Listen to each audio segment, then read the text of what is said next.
Learning point channel में आपका स्वागत है। आज हम अव्यय के 4 भेदों में से एक भेद जो पहले के वीडियो में पढ़ चुके हैं, उसके बाद के जो 3 भेद बचे हुए हैं उसको डिटेल से विस्तृत रूप से पढ़ेंगे। तो पहले वीडियो में मैंने अव्यय किसे कहते हैं इसके बारे में पढ़ा और उसके कितने भेद हैं उसके बारे में जाना, और उसके एक भेद जो क्रिया विशेषण था उसके बारे में पढ़ा।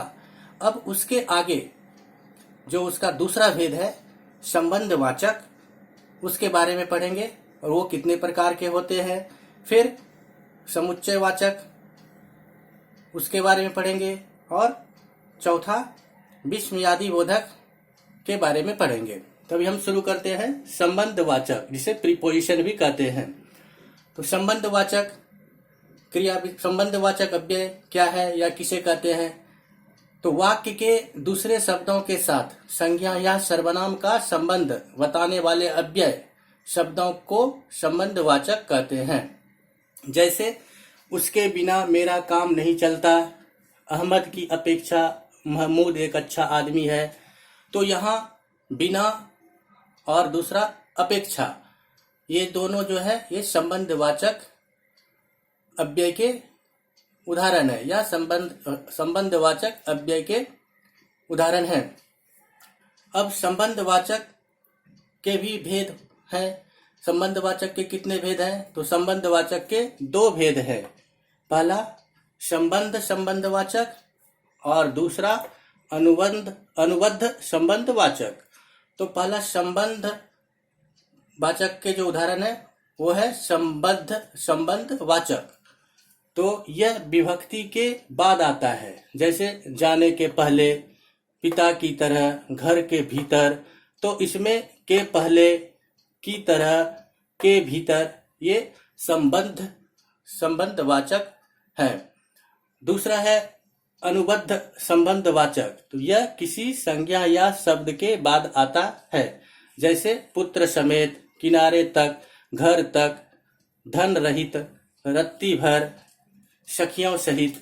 तो इस उदाहरण में पुत्र समेत में समेत जो है ये अनुबद्ध संबंधवाचक है, तक जो है ये अनुबद्ध संबंधवाचक है, तक यहाँ भी ये अनुबद्ध संबंधवाचक है, रहित, भर, सहित, ये सभी अनुबद्ध संबंधवाचक है, क्योंकि यह किसी संज्ञा या शब्द के बाद आया है। यहाँ देखिए समेत जो है पुत्र के बाद आया है, तक जो है किनारे के बाद आया है, यहाँ तक घर के बाद आया है, यहाँ रहित धन के बाद आया है, यहाँ भर ये रत्ती के बाद आया है, और सहित सखियों के बाद आया है, जो कि संज्ञा शब्द है।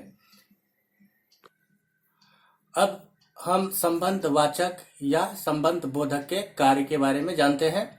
संबंध बोधक किसी वाक्य में संज्ञा के बाद आकर उसका संबंध उस वाक्य के दूसरे शब्द के साथ बतलाता है।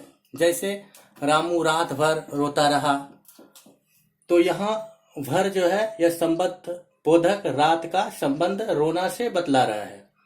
दूसरा संबंध बोधक काल, स्थान, साम्य तथा तुलना का बोध कराता है।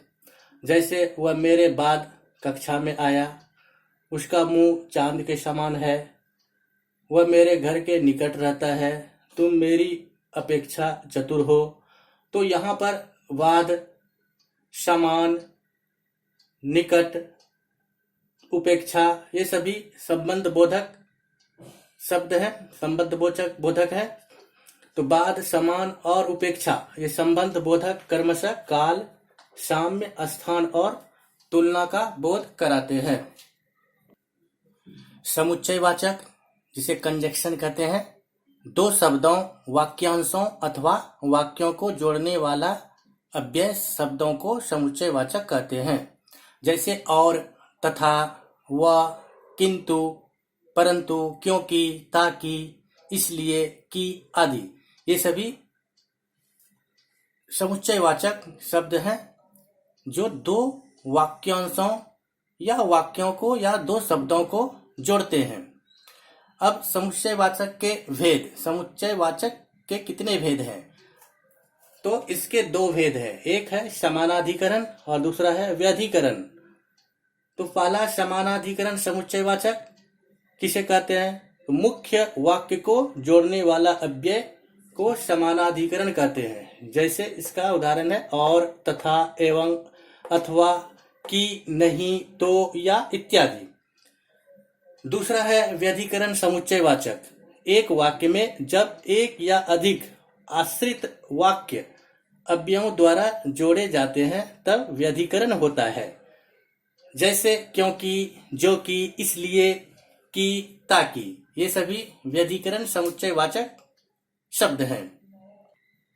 समुच्चयवाचक या समुच्चय बोधक के कार्य पहला कार्य इसका क्या है कि दो सरल वाक्यों को जोड़ता है। जैसे अजय हंसता है और विजय रोता है। यहाँ और समुच्चयवाचक या समुच्चय बोधक है अजय हंसता है। दो सरल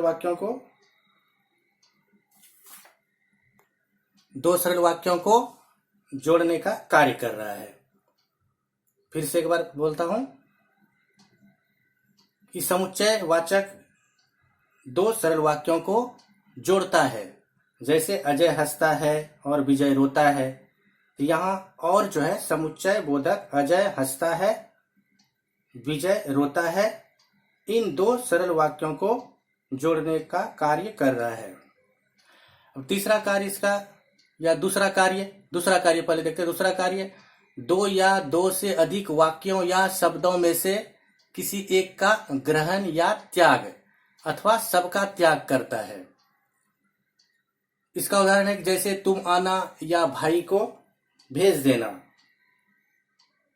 तो यहाँ या समुच्चय बोधक तुम तथा भाई में से एक के ग्रहण का कार्य कर रहा है।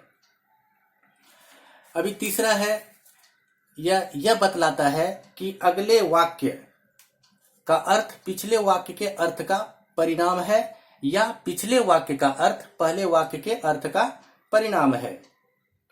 जैसे तुम भाग गए क्योंकि मैंने तुम्हें पीटा।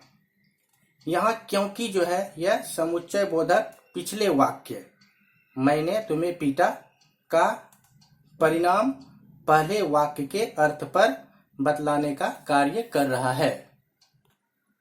अब अव्यय के चौथा प्रकार जो था विस्मयादि बोधक, जिसे इंटरजेक्शन कहते हैं, उसके बारे में पढ़ते हैं। तो विस्मयादि बोधक अव्यय किसे कहते हैं? तो जिन अव्यय शब्दों से हर्ष, शोक, आश्चर्य आदि के भाव प्रकट हों उन्हें विस्मयादि बोधक अव्यय कहते हैं। जैसे हाय, दूर, आहा, ओह, अजी, छिह, ओहो, अरे, हे, वाह इत्यादि। ये सभी विस्मयादि बोधक अव्यय के उदाहरण हैं। अब इसे वाक्य में अगर प्रयोग करते हैं तो देखिए कैसे। तो हाय, मेरा सब कुछ लूट गया। ओह, यह क्या हो गया। अभी विस्मयादि बोधक के कार्य के बारे में जानते हैं। तो इसके क्या क्या कार्य हैं? तो पहला क्या कार्य है? तो यह हर्ष, आनंद, आश्चर्य, शोक, तिरस्कार इत्यादि मनोभावों को व्यक्त करता है। जैसे वाह, तुमने कमाल कर दिया। तो इससे हर्ष, आनंद, आश्चर्य, शोक, तिरस्कार आदि जो मन की स्थिति है, मनस्थिति है, मन की भावना है, मनोभावना है, उसको व्यक्त किया जाता है विस्मयादि बोधक अव्यय के द्वारा। दूसरा इसका कार्य है कि अनुमोदन व्यक्त करता है। जैसे ठीक, आपका प्रस्ताव मैंने स्वीकार कर लिया। तो इसमें अनुमोदन व्यक्त किया गया। तीसरा इसका है कि यह संबोधन व्यक्त करता है। जैसे हे रमेश, मेरे पास आओ। तो यह संबोधन का भी कार्य करता है। अब हम देखते हैं कि विस्मयादि बोधक के कितने भेद हैं। तो विस्मयादि बोधक अव्ययों से अनेक प्रकार के भाव प्रकट होते हैं। तो उस आधार पर इसके कई भेद किए जा सकते हैं। पहला भेद हर्ष बोधक, दूसरा आश्चर्य बोधक, तीसरा तिरस्कार बोधक, चौथा स्वीकार बोधक, पांचवा संबोधन बोधक और छठा अनुमोदन बोधक। तो हर्ष बोधक में जैसे बोलते वाह वाह, आहा, धन्य धन्य, शाबाश आदि। ये हर्षबोधक के उदाहरण हुए। आश्चर्यबोधक वाह, हैं, ओहो, क्या आदि, ये आश्चर्य प्रकट करते हैं। ऐसे वर्ड जो है, ऐसे शब्द जो आश्चर्य व्यक्त करते हैं। तीसरा है तिरस्कार बोधक, जैसे छी, हट, चुप, धिक आदि। तो इन सभी शब्दों से तिरस्कार की भावना व्यक्त होती है, तो ये तिरस्कार बोधक शब्द हैं। और चौथा है स्वीकार बोधक। इसमें हम कोई चीज को स्वीकार करते हैं तो जो बोलते हैं हाँ, जी हाँ, अच्छा आदि, ये स्वीकार बोधक अव्यय के उदाहरण है। पांचवा है संबोधन बोधक।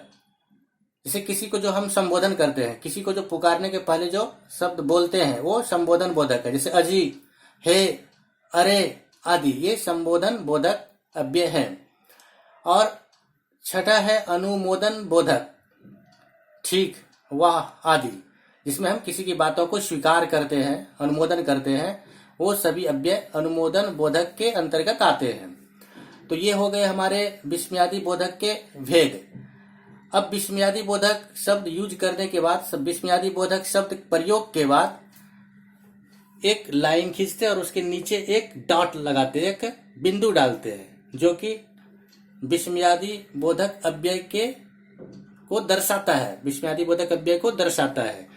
लिखने के बाद ये लाइन के नीचे एक रेखा, उसके नीचे एक बिंदु डालकर इस चिन्ह का प्रयोग करते हैं। तो आज के वीडियो में इतना ही। अगले वीडियो में मिलते हैं। हमारे इस वीडियो को आप लाइक कीजिए, सब्सक्राइब कीजिए और बेल आइकन को दबाना मत भूलिए। जय हिंद, जय भारत।